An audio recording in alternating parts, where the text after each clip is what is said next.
A group of U.S. lawmakers is calling for a U.S. Africa trade summit planned for later this year to be moved from South Africa in response to what they said was the country's deepening military relationship with Russia.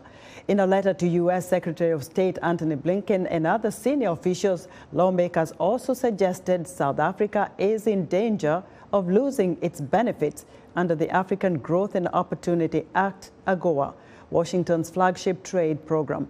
For more reaction to this move, I'm joined live via Skype from Johannesburg, South Africa by Marisa Lorenco, a South African political analyst. Marisa, welcome to Africa 54. Hi, Esther. Thanks very much for having me on the show today. Now, has South Africa reacted to the call by U.S. lawmakers?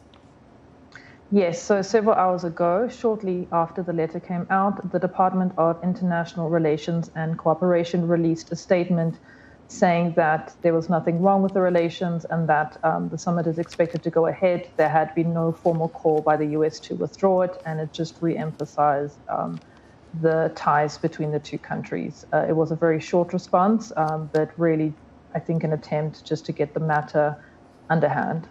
Now, what would be possible economic and diplomatic implications of moving this trade summit from South Africa to another country? I think the economic ramifications would actually be quite deep because South Africa really does benefit from its position as the most advanced economy in Africa, and that really makes it the gateway to the rest of sub-Saharan Africa. To move it somewhere else, I think would effectively signal that perhaps South Africa is losing its influence within the wider sub-Saharan Africa region. I think there would also be very large currency implications. We have seen that markets can react quite strongly to allegations of South Africa having deepening military ties to Russia. This would result in the rand weakening further, which of course makes South Africa's exports more competitive, but it does have other economic implications that are not so favorable. And then, of course, the U.S. is one of South Africa's largest trading partners alongside China. So any kind of diplomatic fallout between the two, I think, would ruin South Africa's standing in the eyes of the EU, just more broadly in the West. So I think at the moment ties are okay, but if this kind of spat goes on, or if the U.S. government decides to take action, and I mean, this is just a letter from lawmakers, it's nothing from on the part of the U.S. government itself.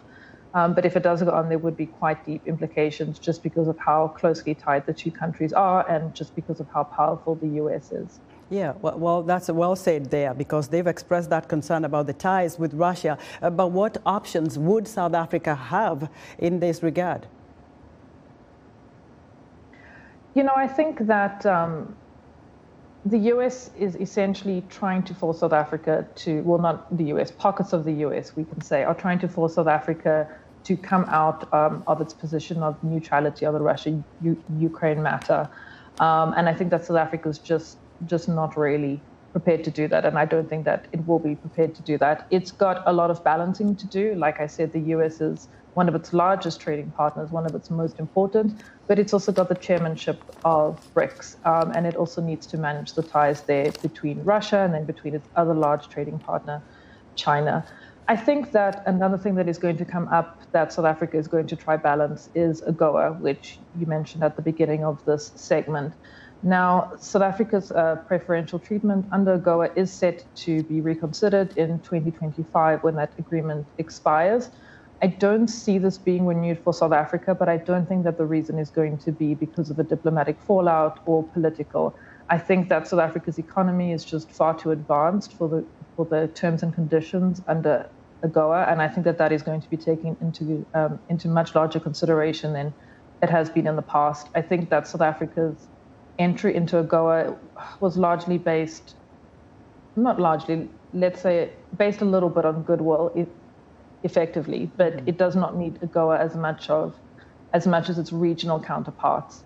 But I think when that happens, it's going to be seen as a diplomatic fallout. Marisa, thank you very much for your analysis.